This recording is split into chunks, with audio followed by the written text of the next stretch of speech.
एक राजा था जिसके यहाँ बेटा पैदा नहीं हो रहा था। उसे किसी ने सलाह दी कि आप ही के राज में किसी छोटे बच्चे की बलि चढ़ा दीजिए, आपके यहाँ बेटा पैदा हो जाएगा। तो राजा ने ऐलान किया कि जिस घर से बच्चा दिया जाएगा उस घर को ढेर सारा पैसा दिया जाएगा।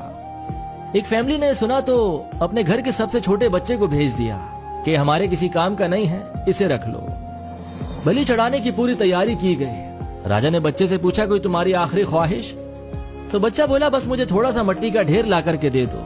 मट्टी लाई गई तो उस बच्चे ने 4 छोटे छोटे से मकान बनाए। जब मकान बन गए तो उस बच्चे ने 3 मकानों को लात मारकर गिरा दिया, एक को रहने दिया। उसके सामने हाथ जोड़कर दुआ की और राजा से बोला, अब मेरी बलि चढ़ा दो।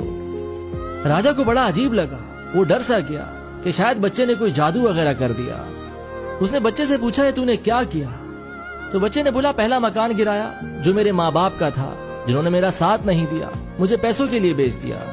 दूसरा मकान रिश्तेदारों का, उन्होंने भी मेरे माँ बाप को नहीं समझाया, मना नहीं किया, उनका भी मकान गिरा दिया।